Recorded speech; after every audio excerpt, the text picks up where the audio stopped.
Period start ہونے کا 14 دن پہلے کا ٹائم ہے، اس وقت انٹرکورس کیا جائے تو آپ کو 90% جو چانسز ہوتے ہیں کہ فیمیل ول بی پریگننٹ۔ اس کے ساتھ ساتھ جو ہے آپ نے ان دنوں میں سیکس ضرور کرنا ہے، انٹرکورس ضرور کرنا ہے جس دنوں میں فیمیل کو میسٹرل کریمپس یا میسٹرل پیریڈ کا پین کا سامنا ہو۔ تو عموماً یہ ہوتا ہے کہ لوگ ان دنوں میں سکپ کر دیتے ہیں، سیکس کو انٹرکورس کو اگنور کر دیتے ہیں، لیکن اس دن میں ریسرچ بتاتی ہے کہ انٹرکورس ضرور کرنا چاہیے، ان دنوں میں بھی آپ کو پریگننسی کے چانسز بڑھ جاتے ہیں۔ ایک سوال اکثر کیا جاتا ہے کہ جو ہے ہمارا تو ڈسچارج ہو گیا، ہمارا ڈسچارج کو وہ سمجھتے ہیں کہ شاید ڈسچارج ہو گیا تو ہمارا جو مواد ہے وہ باہر آ گیا جس کے نتیجے میں ہماری پریگننسی نہیں ہو رہی، تو یہ صرف اور صرف متھ ہے، یہ کوئی سائنٹیفک ریزن اور لاجک نہیں ہے۔ ڈسچارج ان کا بھی ہوتا ہے جن کی پریگننسی ہوتی ہے، ڈسچارج ہونا کوئی بری بات نہیں، ڈسچارج ہونا کوئی بڑی بات نہیں ہے، ڈسچارج بلکہ ہونا چاہیے۔ یہ میں آپ کو جب فرٹیلٹی کلرز کی بات کروں گا ان میں آپ کو اشارتاً عرض کر دوں گا۔ کچھ لوگوں کی ایک اور متھ پائی جاتی ہے کہ وہ کہتے ہیں کہ انٹرکورس کرنے کے دوران فیمیل کی کوشش ہوتی ہے کہ وہ اپنی لیگز کو اپ کر دے جس سے کیا ہوگا کہ وہ ڈسچارج نہ ہو جائے، کہ مواد جو ہے وہ باہر نہ نکل جائے، جس کے نتیجے میں وہ کہتے ہیں کہ ہماری ان کی سوچ ہوتی ہے کہ وہ پریگننسی ضائع ہو جائے گی یا ابارشن ہو جائے گا یا پریگننسی نہیں ہو پائے گی۔ اکشے کمار اور کرینہ کپور کی ایک مووی تھی جس کا نام تھا گڈ نیوز۔ اب اس میں وہ کرینہ کپور کیا کرتی ہے کہ وہ پریگننسی کے لیے اپنی ٹانگوں کو اوپر اٹھاتی ہے اس لیے کہ پریگننسی ہو پائے، لیکن ایسا بالکل بھی نہیں ہے، یہ بھی ایک متھ ہے۔ ڈسچارج سب کا ہوتا ہے، لہٰذا پریشان نہیں ہونا کہ یہ ایک میگنیٹک افیکٹ ہوتا ہے۔ آپ یوں کہہ سکتے ہیں کہ سپرم کی موٹیلٹی ہے، آپ ٹانگیں اوپر کرنا یا نیچے کرنا اس سے یہ میٹر نہیں کرتا۔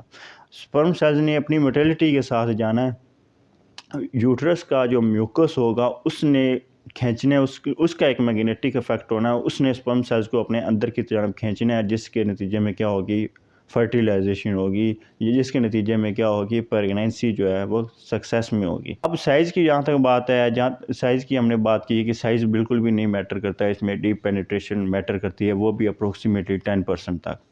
اب ایج جو ہے فرٹیلٹی پہ بڑا اثر رکھتی ہے۔ اگر میلز کو دیکھا جائے تو 18 سے لے کر 25 سال تک، 25 سے لے کر 30 سال تک ان کے سپرم سیلز جو ہیں وہ ہائی انٹینسٹی والے، ہائی پاور والے ہوتے ہیں، ان میں زیادہ جو ہے ابیلٹی ہوتی ہے، کیپیبلٹی ہوتی ہے پریگننسی کرنے کے لیے۔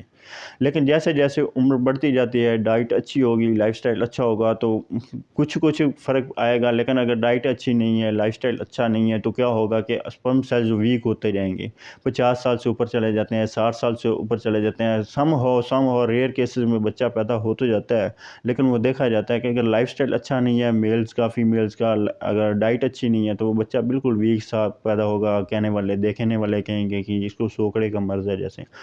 تو بچہ یا تو پیدا نہیں ہوگا یا جو ہے ویک پیدا ہوگا، ایب نارمل پیدا ہوگا۔ ایب نارملٹی کے چانسز جو ہیں وہ بڑھتے جاتے ہیں with the passage of time, with the age. تو فیمیلز میں دیکھا گیا 20 سے لے کر 30 سال تک دیکھا گیا فیمیلز میں کہ ان کے جو فرٹیلٹی کے چانسز زیادہ ہوتے ہیں، ان کے پریگننسی کے چانسز زیادہ ہوتے ہیں، اس وقت میں ان کا جو ہے اوویلیشن پیریڈ اچھا ہوتا ہے، اس وقت ان کے جو ہے ایگز جو ہیں وہ اچھی کوالٹی میں ہوتے ہیں۔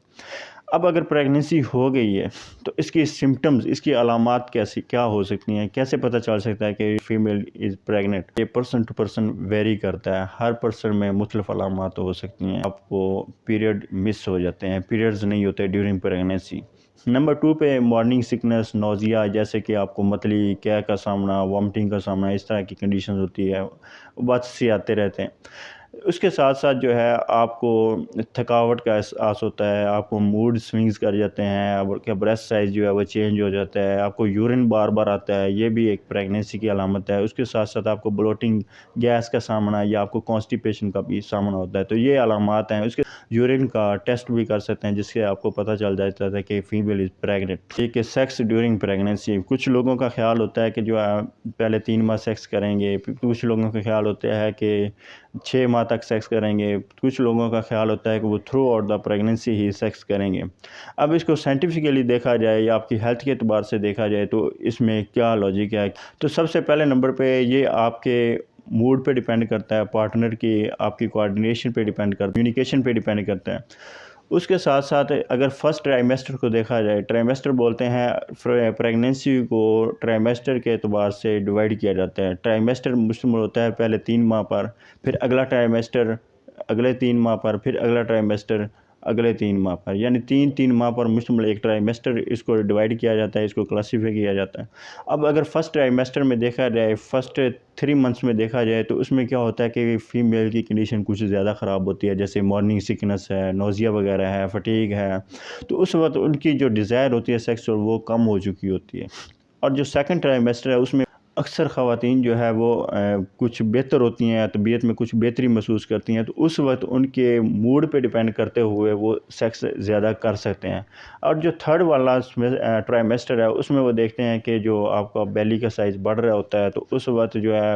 اگر کرنا چاہیں تو کر سکتے ہیں، کوشش کریں کرنے کے دوران آپ کے پیٹ پہ پریشر نہ پڑے، بیلی پہ پریشر پڑنے سے اوائڈ کریں، لیکن کوشش یہی کریں کہ اس وقت اگر خاتون کو تھکاوٹ کا زیادہ احساس ہے تو اس وقت بھی آپ اوائڈ کر سکتے ہیں۔ مختلف جو آپ کو کنڈیشنز کا سامنا ہوتا ہے، جیسے آپ کے پاس سکن ریشز ہے، کانسٹیپیشن ہے، نوزیا وغیرہ، ان کو کیسے فیس کر سکتے ہیں، ان کو کیسے کیور کر سکتے ہیں؟ تو سب سے پہلے نمبر پہ ہے جی آپ کے پاس سکن ریشز۔ یہ کیوں ہوتے ہیں؟ جب آپ کی پریگننسی ہوتی ہے تو آپ کا ہارمونل امبیلنسز ہوتے ہیں، آپ کے ہارمونز چینج ہوتے ہیں، جس کے نتیجے میں کیا ہوتا ہے، ایسٹروجن ہارمون کا لیول جو ہے وہ بڑھ جاتا ہے، جس کے نتیجے میں آپ کی سکن سینسٹیوٹی بڑھتی ہے، اور ساتھ ہی آپ کے سکن پہ جو ہے وہ ایکزیما وغیرہ یا سکن ریشز وغیرہ، جس کو پریگننسی ایکزیما بھی بولتے ہیں، یہ ہو سکتا ہے اور اکثر ہوتا ہے۔ اب ان سے آپ کیسے اوائڈ کر سکتے ہیں؟ ان سے کچھ خواتین جو ہیں مصنوعی پروڈکٹس بہت زیادہ استعمال کرتی ہیں، آرٹیفیشل میک اپ کے، کاسمیٹک کی پروڈکٹس ہیں، مختلف سوپ استعمال کرتی ہیں، مختلف فیس واشز استعمال کرتی ہیں، مختلف کریمیں استعمال کرتی ہیں، تو ان سے آپ نے اوائڈ کرنا ہے۔ آپ نے کوشش کرنی ہے کہ فریگنس فری سکن کیئر پروڈکٹس کو استعمال کرنا ہے، اور کوشش کریں اگر آپ سکن کو صاف کرنا بھی چاہتی ہیں تو آرگینک پیسٹ بنائیں، ہلدی کا پیسٹ آپ بنائیں، شہد کو استعمال کریں، ایلو ویرا جیل کا استعمال کریں، آپ ملتانی مٹی کا استعمال کر سکتے ہیں۔ نمبر 2 پہ ہے جی آپ کے پاس کانسٹیپیشن۔ ہائی لیول جو آپ کے پروجسٹرون ہارمون کا ہے وہ کیا کرتا ہے، آپ کے ڈائجسٹیو ٹریکٹ کے مسلز کو ریلیکس کر دیتا ہے، جس کے نتیجے میں آپ کی باؤل موومنٹس سلو ہو جاتی ہے اور وہ کانسٹیپیشن کا باعث بنتی ہے۔ اس کے ساتھ ساتھ کچھ پریگننٹ خواتین میں دیکھا جاتا ہے کہ وہ مختلف وائٹامنز لیتی ہیں، مختلف ملٹی وائٹامنز لے رہی ہیں مصنوعی طور پہ، اکارڈنگ ٹو وہ گینی ڈاکٹر کی ہدایت پہ، یا اس کے علاوہ اپنے طور پہ بھی لے رہی ہوتی ہیں۔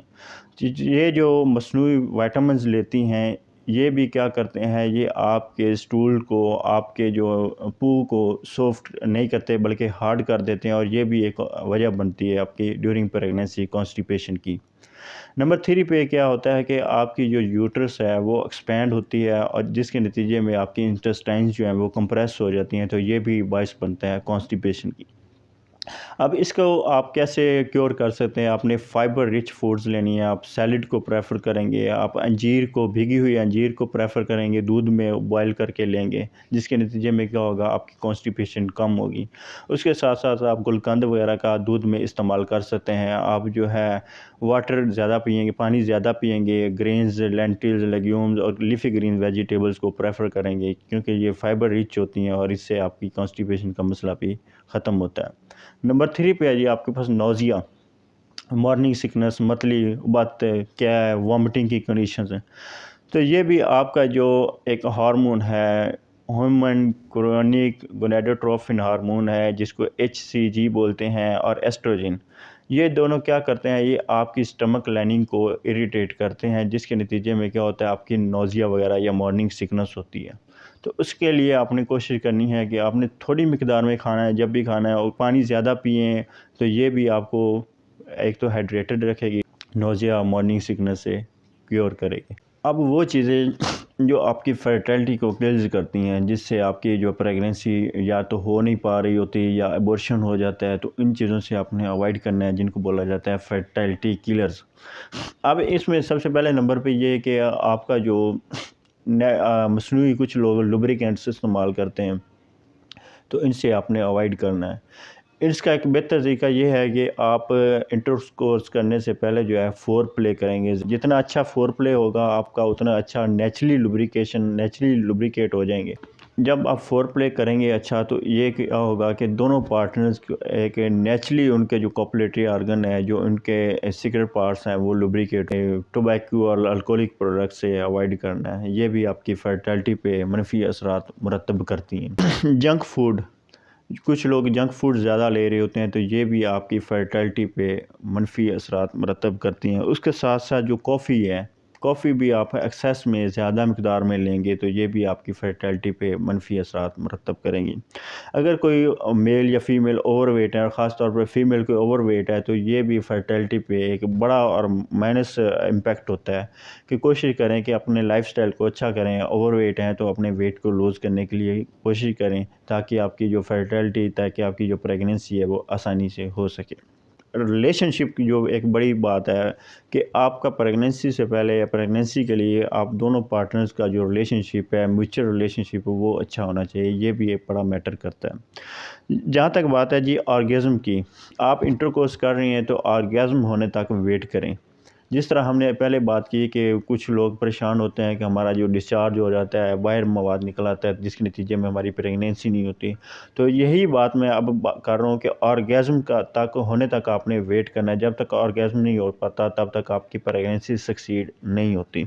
تو یہ ساری باتیں ہیں۔ اگر پھر بھی پریگننسی نہیں ہو رہی تو کوشش کریں کہ اپنے گائنی ڈاکٹر سے ضرور رجوع کریں۔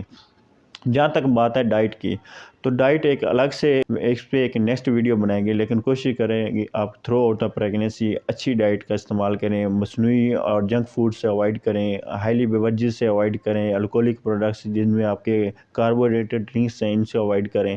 اور اچھا کھانے کھائیں۔ آپ جو ہے دیسی گھی کو پریفر کریں، دودھ کو پریفر کریں، دہی کھائیں، قبض سے بھی آپ کو نجات ملے گی۔ اس کے ساتھ ساتھ آپ پھلوں کو ترجیح دیں، آپ آرگینک پھل کھائیں، سبزیاں کھائیں، بجائے یہ کہ آپ وہ وائٹامن سبزیوں اور پھلوں سے لینے کے بجائے آپ دوسری مصنوعی کیمیکل سے، ریچ کیپسول سے اور گولیوں سے لیں۔ تو یہ تھی ہماری آج کی ویڈیو پریگننسی کے اوپر۔ ویڈیو کو لائک کرنا مت بھولیں۔ اگلی ویڈیو تک کے لیے اجازت دیجیے۔ اپنا ڈھیر سارا خیال رکھیں۔ اللہ حافظ۔